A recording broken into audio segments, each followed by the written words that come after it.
வணக்கம் சார். வணக்கம் மேடம். இந்தியாவில் இந்த வெட்டிங் மார்க்கெட் அப்படிங்கிறது ரொம்ப பெரிய மார்க்கெட்டாக டே பை டே அது அதிகரிச்சுக்கிட்டே போகுது அப்படிங்கிறத பார்க்குறோம். குறிப்பாக வெட்டிங் சீசன்ஸ்லாம் ஒரு 2-3 மாதம் தொடர்ந்து முகூர்த்த நாட்கள்லாம் இருக்குது அப்படின்னா இந்த மார்க்கெட்லேயே பலாயிரம் கோடி லாபம் வந்திருக்கு அப்படிங்கிற செய்திகள்லாம் பார்க்க முடியுது. ஸோ அப்படி இருக்கும்போது ஒவ்வொருத்தருக்குமே ஒரு கிராண்டாக வெட்டிங் பண்ணிக்கணும், ஒரு டெஸ்டினேஷன் வெட்டிங் பண்ணணும், இந்த மாதிரியான ஆசைகள்லாம் இருக்குது. ஸோ இந்த வெட்டிங்கை சுற்றி எங்கெல்லாம் நிறைய செலவாகுது, ஒரு ஃபினான்ஷியல் பிளானிங் வெட்டிங்காகவே எக்ஸ்க்ளூசிவாக எப்படி பிளான் பண்ணும் சார்? எடுத்தது எல்லாமே செலவு தான். கல்யாணம் அப்படின்னு சொல்லிட்டாங்கன்னா முன்னாடிலாம் பார்த்தீங்கன்னா 1980 90களில் எனக்கு கொஞ்சம் என் நினைவுகள் இருக்கிறதுலாம் பார்த்தீங்கன்னா அவங்கவுங்க வீட்டிலேயே பந்தக்கால் நெட்டி அந்தையே மேடைகளாக போட்டு அங்கேயே திருமணங்களை நடத்தி நானே பார்த்துருக்கேன். அதுக்கெல்லாம் பெரிய ஒரு செலவு வராது. 3 வேளையும் அதே வீட்டில் உணவுலாம் சாப்பிடுவாங்க. ரொம்ப நல்ல ஒரு சூழல் இருந்தது அப்படின்னு சொல்லலாம். அந்த கல்யாணம் கலை அப்படிங்கிறதெல்லாம் அந்த வீட்டுக்கும் இருக்கும், நம்ம கலந்துக்கிறவங்களுக்கும் ரொம்ப இருக்கும். ஆனால் இன்றைய காலகட்டங்களில் பார்த்தீங்கன்னா கல்யாணத்துக்கு யாராவது கூப்பிட்டாலே நமக்கு படபடப்பாக ஆகிடுது. ஏன்னா சென்னையிலேயே ஒரு இடத்துல கல்யாணம் வைக்கிறாங்கன்னா நம்ம போயிட்டு வர்றதுக்கே போகிறதுக்கு 2 மணி நேரம், வர்றதுக்கு 2 மணி நேரம்னு 4 மணி நேரம் ஆகிடுது. ஸோ போயிட்டு வர்றவங்களுக்கே இவ்வளோ சிரமமாக இருக்குன்னா கல்யாணம் பண்ணுறவங்களுக்கு எவ்வளோ சிரமமாக இருக்குங்கிறத உங்கள் கற்பனைக்கே விட்டுடுறேன். ஏன்னா எதை தொட்டாலும் பணம் தான். ஸோ அப்படிங்கும்போது இதுக்கு திட்டம் எப்போ போடணும் அப்படின்னா, அதாவது எல்லோரும் என்ன சொல்லுவாங்க, நீங்கள் சம்பாதிக்க ஆரம்பித்த உடனே உங்களுடைய திருமணத்துக்கு நீங்கள் திட்டம் போடுங்க அப்படின்னு சொல்லுவாங்க. எனக்கு என்னமோ இப்போ இருக்கிற செலவுகள்லாம் பார்த்தா ஒரு குழந்தை பிறக்கும் போதே நம்ம திட்டம் போட்டுடணுமோன்னு தோணுது. ஏன்னா இப்போ கூட என்னோட கிளைண்ட் ஒருத்தங்க கேட்டாங்க, தன்னுடைய மகளுக்கு திருமணம் பண்ணணும் அப்படின்னாங்க. அதுக்கு தங்கம் சேர்க்கணும், ஒரு 10 வருட காலங்கள் இருக்குது அப்படின்னு சொன்னாங்க. எவ்வளோ தங்கம் வேணும் அப்படின்னு கேட்கும்போது 50 சவரன் அப்படிங்கிற மாதிரி சொல்கிறாங்க. ஸோ கணக்கு போட்டு பார்த்தா இன்றைய தேதிக்கே அவங்க மாதம் 36,000 ரூபாய்க்கு தங்கம் மட்டுமே வாங்கணும். ஸோ அந்த செலவை நீங்கள் பார்த்தாலே தெரியும். தங்கம் மட்டுமே அவ்வளோ வந்துட போது அந்த நிகழ்வை நடத்துவதற்கு எல்லாமே செலவு தான். மேடை அலங்காரம்லாம் பார்க்கும்போது ரொம்ப சிம்பிளாக இருக்கும், பட் அதுவே பெரிய செலவு கொடுக்குது. ஸோ திருமணம் என்றாலே செலவு தான், எதை தொட்டாலும் செலவு தான் அப்படின்னு சொல்லலாம். ஓகே, இந்த எப்படி நம்ம பிளான் பண்ணலாம், முன்னாடியே எதை மாதிரி இன்வெஸ்ட் பண்ணலாம் அப்படிங்கிறதெல்லாம் பார்க்கறதுக்கு முன்னாடி நீங்கள் சொன்ன மாதிரி வெட்டிங்னாலே தொட்டாலே செலவு தான். இதில் எங்கேயுமே நம்ம ரிட்டர்ன்ஸ் வரதோ அப்படி எதிர்பார்க்க முடியாது, கம்ப்ளீட்டாக செலவு தான் பண்ணுறோம். ஸோ மிடில் கிளாஸ் ஃபேமிலிலாம் அவங்க லிமிட்டை விட அவங்கள ரொம்ப புஷ் பண்ணிவிட்டு இந்த மாதிரி விஷயங்களை செலவு பண்ணுறாங்களா? இதை நம்ம குறைக்கணுமா? இது ஒரு அடையாளம். சமூகத்தில் நான் நல்லா இருக்கேன், என் குடும்பம் நல்லா இருக்குது, நாங்கள் மகிழ்ச்சியாக இருக்கோம் அப்படின்னு இந்த உலகத்துக்கு சொல்வதற்காக எல்லாருமே திருமண நிகழ்வை பயன்படுத்திக்கிறாங்க. அது ஒரு தப்பான விஷயமாக இருந்தாலும் அதுதான் நம்மளோட கலாச்சாரமாகவும் இருக்குது. ஸோ நாம் இதை பெரிய அளவில் அதை எந்த திருமணங்களையும் நடத்துவதை தவிர்க்கணும். யாராவது ஒருத்தர் அந்த பூனைக்கு மணி கட்டணும், அது ஆனால் எல்லோரும் என்னென்னா பிரம்மாண்டமாக நடத்தணும், ஊரே பார்த்து அதை என்ன சொல்கிறது, இந்த மாதிரி யாருமே திருமணம் நடத்தினது இல்லை அப்படின்னு சொல்லிட்டு ஒவ்வொரு நாளும் திருமணத்தோட அளவுகள் பெருசாக போயிட்டே இருக்குது. இன்னும் சில இடங்கள்லாம் எங்கள் திருமணத்துக்கு இவ்வளோ பேர் வந்தாங்க அப்படிங்கிற போட்டிலாம் இருக்கும். 1000 பேர் வந்தாங்க, 2000 பேர் வந்தாங்க அப்படிங்கிற போட்டிலாம் இருக்கும். ஸோ இதெல்லாம் பண்ணும்போது என்ன ஆகுதுன்னா ஆட்டோமேட்டிக்காகவே செலவுகள் மிக அதிகமாக ஆகிடுது. நம்மளால் அதை தடுக்கவே முடியல அப்படின்னு தான் சொல்லணும். இதுக்கு முன்னாடி நம்ம இன்டர்வியூஸ்லாம் பேசும்போது நீங்கள் நிறைய இடங்களில் சொல்லியிருக்கீங்க, ஒரு சொந்தமாக வீடு வாங்குங்க, அது ஒரு செலவுன்னு யோசிக்காதீங்க, அதுக்கு லோன் தைரியமாக எடுங்க, ஒரு கார் ஒரு எக்ஸ்பீரியன்ஸ், கண்டிப்பாக எல்லா மிடில் கிளாஸில் இருக்கிறவங்களும் ஒரு கார் வாங்கணும் அப்படிங்கிறதெல்லாம் சொல்லியிருக்கீங்க. அதே மாதிரி இந்த வெட்டிங்கும் நீங்கள் ஒரு எக்ஸ்பீரியன்ஸாக பார்க்கலையா? கண்டிப்பாக பார்க்க மாட்டேன். நீங்கள் கார் அப்படிங்கிறது பார்த்தீங்கன்னா ஒரு எக்ஸ்பீரியன்ஸ், அப்படி தாண்டி அது நம்ம பாதுகாப்புக்கு ரொம்ப முக்கியமானது. சமீபத்தில் இப்போது ஒரு 2 நாளைக்கு முன்னாடி ஒரு கிளைண்ட்டுக்கிட்ட பேசும்போது அவர் தன்னுடைய ஃபஸ்ட்டு ஜாப்லேயே பார்த்தீங்கன்னா 10 லட்ச ரூபா சம்பளம் வாங்குறாரு. வருடம் 1 லட்ச ரூபா கிட்ட அவர் கையில் வருது. 21 வயது தான் முதல் இதுவே. அவங்க அப்பா எங்ககிட்ட பேசும்போது எங்கள் குடும்பத்தை முதல் மாத சம்பளத்திலேருந்தே இவர் தூக்கி சுமக்க தொடங்கிட்டாருன்னு அவ்வளோ மகிழ்ச்சியாக சொல்கிறாரு. அப்போ அவங்க எங்ககிட்ட சந்திப்பின் போது என்ன சொல்கிறாங்க, 1.5 லட்சத்துக்கு பைக் வாங்கணும்னு சொல்கிறாங்க. நான் சொன்னேன், இல்லை, இவரை நம்பி தான் குடும்பம் இருக்குது, இவர் 1 லட்ச ரூபா சம்பாதிக்கிறாரு, இவரோட பாதுகாப்பு முக்கியம், அதனால் கார் வாங்குங்க அப்படின்னு சொல்கிறோம். அதே மாதிரி நம்ம தொடர்ந்து சொல்வது என்னென்னா, உங்கள் எக்ஸ்போஷருக்கு செலவு பண்ணுங்கள், உங்கள் உடல் நலன் மனநலனுக்கு ஸ்பெண்ட் பண்ணுங்கள், பிள்ளைகளோட எக்ஸ்போஷருக்கு ஸ்பெண்ட் பண்ணுங்கன்னு சொல்கிறோம். ஆனால் இந்த வரன்முறைக்குள்ளே திருமணம் வராது. அது ஒரு நாள் கூத்து, அது நமக்காக பண்ணுவது கிடையாது, மக்கள் அவங்களோட சொந்தக்காரங்களுக்காக பண்ணுறது, வெளியாட்களுக்காக பண்ணுறது. இந்த செலவால் ஒரு பிரயோஜனமும் கிடையாது அப்படிங்கிறது தான் என்னோட கருத்து. ஓகே, வெட்டிங்கை எப்படி லேவிஷாக பண்ணுறாங்களா, சிம்பிளாக பண்ணுறாங்களா அப்படிங்கிறது கண்டிப்பாக சப்ஜெக்டிவ் தான், அவங்கவுங்களோட விருப்பம் படி தான் செய்ய போகிறாங்க. பட் ஓவராலாக ஒரு சாதாரண மிடில் கிளாஸ் ஃபேமிலியில் இது எந்த அளவுக்கான ஒரு ப்ரெஷரை க்ரியேட் பண்ணுது சார்? சொந்தக்காரங்கள்லாம் பெருசாக பண்ணும்போது தானும் அதை பெருசாக பண்ணணும் அப்படிங்கிறது அவங்களே அறியாமல் ஒரு அழுத்தத்தில் போய் தள்ளிடுது. இது எப்படின்னா ஓட்டப்பந்தயத்தில் வந்து 100 மீட்டர் தாண்டுனா பரிசு கொடுப்பாங்கல்ல, அது மாதிரி திருமணம் தான் வந்து ஒரு வாழ்வியோட கடைசி எல்லை. அந்த எல்லைக்கோட்டை தொட்டுட்டா போதுன்னு பலரும் நினச்சிட்டு எல்லா பணத்தையும் அதில் போய் செலவு பண்ணிடுறாங்க. அது என்ன பண்ணிடுது, அந்த புதுமண தம்பதிகள் தங்களுடைய வாழ்க்கையை தொடங்குவதற்கு முன்பே பல அடிகள் பின்னாடி இருந்து தொடங்குற மாதிரி போய் சில இடங்களில் தள்ளிடுது. இது வந்து அந்த புதுமண தம்பதிகளையும் தாண்டி அந்த குடும்பத்தையும் மொத்தமாகவே வந்து கடன் சூழலில் வந்து தள்ளுவதற்கு வழிவகுக்குது அப்படின்னு சொல்லணும். பல குடும்பங்கள் அந்த மிடில் கிளாஸ்ன்னு நம்புறவங்க அவங்க தங்களே சொல்லிக்கிறவங்கலாம் வந்து பார்த்திங்கன்னா இந்த கடன் சுழற்சியிலேருந்து மீண்டு வருவதற்கே 10 ஆண்டுகள் அந்த மாதிரியான காலகட்டங்கள்லாம் ஆயிடுது. சில கிளைண்ட்லாம் வந்து பார்த்திங்கன்னா கிரெடிட் கார்டிலேருந்து ஸ்வைப் பண்ணியிருக்காங்க, பர்சனல் லோன்லேருந்து ஸ்வைப் பண்ணியிருக்காங்க. ஏன்னா திருமணத்தை நடத்துவதற்கு அவ்வளோ செலவு ஆயிடுது. குறைஞ்சபட்சம் ஒரு 10 லட்ச ரூபா 12 லட்ச ரூபா இல்லாமல் உங்களால் திருமணத்தை நடத்தவே முடியாது. பல குடும்பங்களை இது கடனில் தள்ளியிருக்கு அப்படின்னு சொல்லலாம். ஓகே. ஸோ ஒரு திருமணம் நடத்துறதுக்கு பல லட்சங்கள் ஆகுது அப்படிங்கிறத பேசுகிறோம். ஸோ ஒரு ரஃபாக ஒரு மேரேஜ் பிளான் பண்ணணும், இல்லை இன்னிலேருந்து 5 வருஷம் கழிச்சு ஒரு மேரேஜ் பிளான் பண்ணணும்னு நினைக்கிறாங்கன்னா எவ்வளோ செலவாகுது சார்? இன்னைக்கு ஆகிறத விட டபுளாக போட்டுக்கோங்க. இப்போ நமக்கு வந்து ஒரு 12 லட்சத்தில் சமீபத்தில் போன வாரம் ஒரு திருமணம் நடந்தது. அந்த திருமணத்தில் வந்து ஒரு 600 பேர் வந்துட்டு போனாங்க. அதுக்கான அரங்குலாம் இருந்ததுன்னு சொல்லலாம். அவங்கக்கிட்ட நம்ம கேட்கும்போது அவங்க செலவு வந்து 12 லட்ச ரூபா வந்தது அப்படின்னாங்க. முதல் நாள் வந்து ஒரு நிச்சயதார்த்தம் மாதிரி வச்சுட்டு அடுத்த நாள் வந்து திருமணம் அப்படிங்கிற மாதிரி ஒரு 12 மணி நேரத்தில் முடிக்கிற ஒரு திருமணம் தான். அரங்குக்கே ஒரு 1.5 லட்சம் அந்த மாதிரி ஆயிருக்கு. உணவுக்கே 7 லட்சம் 8 லட்சம்னு ஆயிருக்கு. இதை தவிர்த்து தங்கம் கொடுக்கணும் அப்படிங்கிற விஷயங்கள்லாம் நம்ம கலாச்சாரத்தில் இருக்குது. அதெல்லாம் தனி. நான் செலவுகள் மட்டுமே சொல்கிறேன். அப்போ இப்போ 12 லட்சம் ஆகுது அப்படின்னா அடுத்த 5 வருடத்தில் அது குறைஞ்சபட்சம் 25 லட்சமாவது ஆகும். அப்போது 25 லட்சம் ஆகும்போது என்ன ஆகுதுன்னா அதை எப்படி நம்ம சேர்க்க போகிறோம் அப்படிங்கிறது பெரிய ஒரு இது. அதை கடன் வாங்கி தான் சமாளிக்கணும். அப்போது ஒருத்தங்க திருமணம் பண்ணும்போதே 25 லட்ச ரூபா கடனோட வாழ்க்கையை தொடங்குறாங்கன்னா அவர்களுடைய ஒவ்வொரு நாள் வாழ்க்கை எப்படி இருக்கும் அப்படிங்கிறது நம்மளோட கற்பனைக்கே விட்டுக்கலாம். ஓகே. ஸோ இது ஆப்வியஸாக செலவு தான், ரொம்ப பெரிய செலவு தான் அப்படிங்கிறத பேசிட்டோம். பட் ஒருத்தங்க நான் கொஞ்சம் கிராண்டாக கல்யாணம் பண்ணணும் அப்படின்னு நினைக்கிறாரு, ஒரு 21 இயர்ஸில் இருக்கிறாரு, இப்போ தான் சம்பாத்தியம் ஆரம்பிச்சிருக்காங்க அப்படின்னா அவங்க எப்படி பிளான் பண்ணலாம் சார்? அடுத்த 5 வருஷத்துக்கு அவங்க எப்படி ஃபினான்ஸ் பிளான் பண்ணணும்? 5 வருஷத்துக்கு வந்து பார்த்தீங்கன்னா நீங்கள் எவ்வளோ அது செலவாகுங்கிறத கணக்கிடணும். இதே 15 லட்சம் அப்படின்னா நீங்கள் இப்போதுலேருந்தே வந்து கொஞ்சம் கொஞ்சமாக சேர்த்து வைக்கணும். இதில் சிக்கல் என்னென்னா 5 வருஷத்துக்குங்கும் போது நீங்கள் மார்க்கெட்டோட தொடர்புடைய இன்ஸ்ட்ருமெண்ட்டில் இன்வெஸ்ட் பண்ண முடியாது. ஒரு 8% தருகின்ற இன்ஸ்ட்ருமெண்ட்டில் தான் நீங்கள் இன்வெஸ்ட் பண்ணணும்.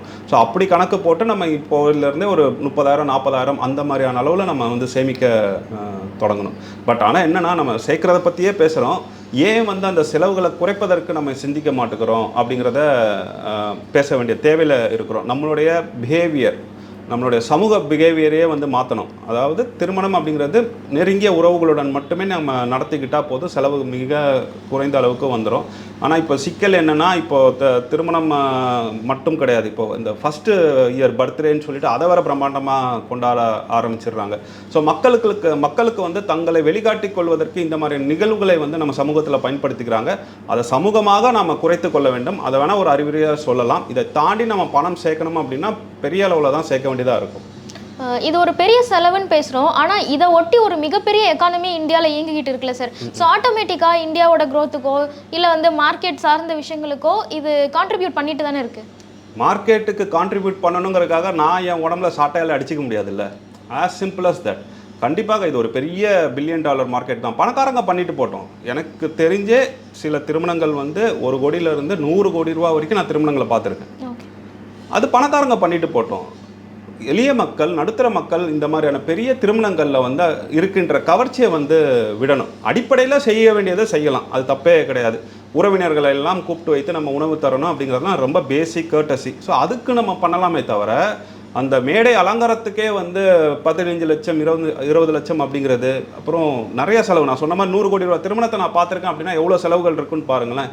இதை நோக்கி தான் எல்லாரும் போகிறாங்க. அப்படி போக வேண்டாம். அந்த கவர்ச்சியை தள்ளி வைத்து விட்டு அடிப்படையில் எவ்வளோ செலவு செய்யணுமோ அப்படி செஞ்சால் போதும். சில சமூகங்கள் அப்படி செய்கிறாங்க. சில சமூகங்கள்லாம் பார்த்திங்கன்னா ஆடி மாதத்தில் தான் திருமணமே வைப்பாங்க.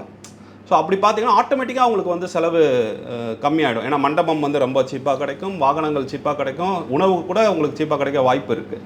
ஸோ இந்த மாதிரியான ஒரு இன்னோவேட்டிவ் வே வந்து நம்ம சமூகமாக செய்யணும். இது எல்லாருமே புரிஞ்சுக்கணும். ஓகே, திருமணம் என்றால் இவ்வளோ செஞ்சாலே போதும், இதுவும் திருமணம் தான் அப்படிங்கிறத நம்ம புரிஞ்சுக்கணும். ஓகே. இந்த மேரேஜ் இண்டஸ்ட்ரி சமீப காலமாக தான் இவ்வளோ பூமாக இவ்வளோ செலவு மிகுந்த ஒரு விஷயமா மாறி இருக்கா, இல்லை இது முன்னாடியிலேருந்தே அப்படி தான் இருந்துட்டு இருக்கா சார்? நான் பார்த்த வரைக்கும் அந்த மாதிரி கிடையாது. நான் சொல்லியிருக்கேன் ஆரம்பத்தில், இந்த பேட்டியோட ஆரம்பத்திலே சொல்லியிருக்கேன்.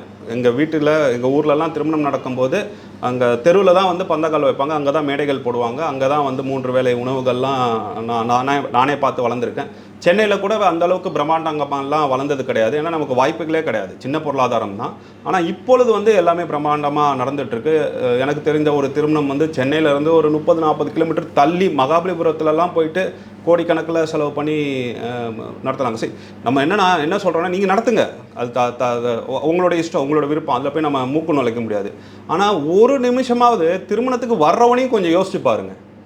அவங்களோட ஜாப்லேருந்து லீவு போட்டுட்டு வரணும், அவ்வளோ தூரம் ட்ராவல் பண்ணி வர முடியுமா அப்படிங்கிறதுலாம் இருக்குது. சில திருமணங்கள்லாம் பார்த்தீங்கன்னா தாலி கட்டி அந்த கூட்டத்தை விட்டுடக்கூடாது அப்படிங்கிறதுக்காக ரொம்ப லேட்டாக தான் உணவே போடுவாங்க.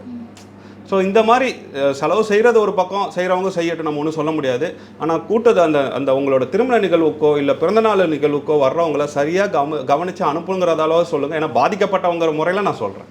ஓகே, நம்ம ஃபஸ்ட்டே பேசின மாதிரி ஒரு கப்புள்ஸ் இருக்காங்க அப்படின்னா அவங்களோட மேரேஜ் லைஃப்பை ஸ்டார்ட் பண்ணும்போது நிறைய பேர் இன்றைக்கி கடனோட தான் ஆரம்பிக்கிறாங்க அப்படிங்கிறத பார்க்குறோம். ஸோ இந்த மேரேஜ் எக்ஸ்பென்சஸ்க்காக பர்சனல் லோன் வாங்கி இந்த கல்யாணத்தை நடத்துறது நிறைய பேர் பண்ணிகிட்டு இருக்காங்க. ஸோ பர்சனல் லோன் ஒரு மேரேஜ் எக்ஸ்பென்சஸ்க்கு வாங்கலாமா? அது என்ன ரோல் ப்ளே பண்ணுது சார்? வாங்கக்கூடாது. முடிஞ்ச வரைக்கும் பர்சனல் லோன்ஸ் வந்து எதுக்கும் வாங்குறதையும் நம்ம தவிர்க்கணும். ஸோ நம்ம பர்சனல் லோனுக்குன்னு எப்போ போவோம் அப்படின்னா, நமக்கு வேறு வழிகளே இல்லாத போது தான் போவோம். பர்சனல் லோனுங்கிறது என்னென்னு புரிஞ்சுக்கோங்க. அவங்க யாரும் உங்களுக்கு கொடுக்கல, உங்களோட ஜாபுக்கு தான் கொடுக்குறாங்க. உங்களுக்கு மாதந்தோறும் வருமானம் வருது, அதனால தான் கொடுக்குறாங்க அப்படிங்கிறத நீங்கள் புரிஞ்சுக்கோங்க. ஸோ நமக்கு வேறு வழியே இல்லைனா தான் பர்சனல் லோனுக்கு போகணும். இல்லைனா கார் லோன்னா கார் லோன், ஹவுசிங் லோன்னா ஹவுசிங் லோன் வாங்கணும். இந்த மாதிரி அந்தந்த தேவைகளுக்கான லோனை அந்தந்த கொலாட்ரல் இதில் வாங்கணும். அப்படி பார்க்கும்போது மேரேஜுக்கு பர்சனல் லோன் எடுத்து செய்வது அப்படிங்கிறதெல்லாம் வந்து ஒரு தவறான ஒரு முறை தான். அதை நம்ம தவிர்க்கணும். ஆனால் தவிர்க்கக்கூடிய சூழல் கிடையாது. ஏன்னா நீங்கள் 10 லட்சம் ஆகுதுன்னா 10 லட்சம் இல்லைன்னா எங்கே போவீங்க? பர்சனல் லோன் தான் எடுத்து ஆகணும். சரி இல்லைன்னாலும் செய்கிறாங்க, நம்ம ஒன்றும் சொல்கிறதுக்கு இல்லை. ஓகே, என்ன சிக்கல் சார்? ஏன்னா மற்ற லோன்ஸ்னால் பரவாயில்ல, பர்சனல் லோன் எல்லாத்துக்குமே தவிர்க்கணும் அப்படின்னு சொல்கிறீங்க. ஸோ எதனால் பர்சனல் லோனை தவிர்க்கணும்னு சொல்கிறீங்க? பர்சனல் லோனுக்குன்னு ஒரு பர்பஸ் கிடையாது. நீங்கள் வந்து கார் வாங்குறீங்கன்னா கார் லோன் கொடுக்குறாங்க, அதில் ஒரு பர்பஸ் நீங்கள் ஐடென்டிஃபை பண்ணிட்டீங்க. வீட்டு கடன் வாங்குறீங்கன்னா வீடு உங்களுக்கு அண்டர்லைங் அசட்டாக இருக்குது, அதுக்கு ஒரு பர்பஸ் இருக்குது, வட்டிகளும் கம்மி. இதுவே நீங்கள் பர்சனல் லோன் போனீங்க அப்படின்னா நீங்கள் அன்ஐடென்டிஃபைடு ஒரு இதுக்கு தான் நீங்கள் வாங்கியிருப்பீங்க. லைக் ஒரு செலவு உங்கள் கையை மீறி போகுது அப்படிங்கிறது தான் நீங்கள் வாங்குவீங்க. அதில் ஒரு அண்டர்லைங் அசட்டை நீங்கள் கிரியேட் பண்ணவே இல்லை. அப்படிங்கும்போது அதை பொதுவாக தவிர்க்கணும் அப்படின்னு சொல்கிறோம். ஆனால் முழுமையாக நம்மளால் தவிர்க்க முடியாது, அதுதான் சூழல். ஆனால் அதை வாங்குவதற்கு முன்பு ஒரு முறைக்கு 10 முறை யோசிங்க அப்படின்னு சொல்கிறோம். ஏன்னா ஒவ்வொருத்தரோட அலுவலக வாசல்லையும் வந்துடுறாங்க, ஃபோன்லேயும் கேட்குறாங்க, உங்களுக்கு லோன் வேணுமான்னு கேட்குறாங்க. அது பார்க்குறதுக்கு அட்ராக்டிவாக இருக்கும், நிறைய பேர் வாங்கிடுறாங்க. அது ஒரு அக்கறையில் சொல்கிறதா நம்ம சொல்லலாம். ஓகே, ஸோ மேரேஜோட எக்ஸ்பென்சஸ் வந்து கொஞ்சம் தேவையில்லாததான் நம்ம கம்மி பண்ணணும் அப்படிங்கிறத பார்க்குறோம். அப்படி இருக்கும்போது எந்தெந்த ஏரியாஸில் எந்தெந்த செலவுகள்லாம் இதை நம்ம கம்மி பண்ண முடியும் சார்? ஃபஸ்ட்டு வந்து என்னென்னா, லக்ஸரி திருமணங்களுக்கு வந்து அரசாங்கமே வந்து வரிகள் போட்டு கட்டுப்படுத்தணும். ஒரு 500 பேருக்கு மேலே ஒரு திருமணத்தில் வராங்க அப்படின்னாலே அதுவே வந்து நம்ம லக்ஸரின்னு கேட்டகரைஸ் பண்ணணும். செலவுகளை மட்டும் வைத்து பண்ணக்கூடாது. நம்ம எங்கெங்கெல்லாம் கம்மி பண்ணலாம்னா, இது வந்து சப்ஜெக்டிவ் தான், நம்ம எனக்கு தெரிஞ்சதான் சொல்லலாம். உடைகளில் வந்து கம்மி பண்ணலாம். நிறைய பேர் 1 லட்ச ரூபா 2 லட்ச ரூபாய்க்கு வாங்குறாங்க, உடைகளில் கம்மி பண்ணலாம். மேடை அலங்காரத்தில் வந்து நம்ம கம்மி பண்ணலாம். அதே மாதிரி நிகழ்வுகளை வந்து பல நிகழ்வுகள் நடத்துகிறத விட, எனக்கு தெரிஞ்சு மறுபடியும் நான் சொல்கிறேன், அனுபவங்கள்லேருந்து சொல்கிறேன், அந்த சங்கீதான்னு ஏதோ வந்து இப்போ பாடலாம் சொல்லிவிட்டு அந்த மாதிரியான நிகழ்வுகள்லாம் இப்போது வர ஆரம்பிச்சிருச்சு. ஸோ திருமண நிகழ்வுகள் கண்டிப்பாக ஒரு வாரத்துக்கு நடந்த நிகழ்வுகள் தான். ஆனால் அதுவே இப்போ நடக்கும்போது என்ன ஆகிடுது, செலவாகிடுது. ஸோ முடிஞ்ச வரைக்கும் நீங்கள் அதெல்லாம் கம்மி பண்ணினீங்கனாலே உங்கள் செலவுகள் வந்து கம்மியாகும். இந்த பூ அலங்காரம் அதெல்லாம் பிரம்மாண்டமாக பண்ணுறாங்க, அதெல்லாம் தேவையில்லை. மிக முக்கியமாக இந்த செண்டமேளம் சொல்லிட்டு காதை பிச்சு எடுக்கிற மாதிரி ஒரு சத்தத்தை கொடுக்குறாங்க. அதெல்லாம் தொந்தரவு கொடுக்குறன்ற விஷயம் அப்படிங்கிறத மக்கள் புரிஞ்சுக்கணும். நம்ம திருமணத்துக்கு போகிறோம் அப்படின்னா நம்ம மகிழ்ச்சியாக இருக்கணும். ஆனால் மகிழ்ச்சி இல்லாத பல விஷயங்களை செய்துட்டு அதுக்கு செலவு வேறு செய்கிறாங்க அப்படிங்கிறது நமக்கு கஷ்டமாக இருக்குது. இப்போ என்ன ஆகுதுன்னா, பெரும்பான்மையான இடங்களில் வந்து பெண்கள் வீடு தான் வந்து செலவு பண்ணணும் அப்படின்னு சொல்லிடுறாங்க. அதை தவிர்த்து மாப்பிள்ளை வீடும் வந்து செலவு பண்ணணும், பெண்கள் வீடும் செலவு பண்ணணும், பாதி செலவு பண்ணணும்னு சொன்னால் இது ஓரளவுக்கு கம்மியாக வருவதற்கும் வாய்ப்பு இருக்குது. ஓகே, ஸோ இதெல்லாம் ஓவர் கம் பண்ணுறதுக்கு நம்ம இதை சிம்பிளாக பண்ணால் போதும் அப்படின்னு ஒரு டெசிஷன் வரதுக்கு என்ன மாதிரியான ஃபினான்ஷியல் பிஹேவியர்லாம் தேவை இருக்குது சார்? இந்த திருமண செலவுகளையும் ஃபினான்ஷியல் பிஹேவியரையும் நம்ம வந்து ரொம்ப போட்டு குழப்பிக்க முடியாது. ஏன்னா இந்த திருமண செலவுகள் அப்படிங்கிறது வந்து சமூக பிஹேவியர்லேருந்து வருது.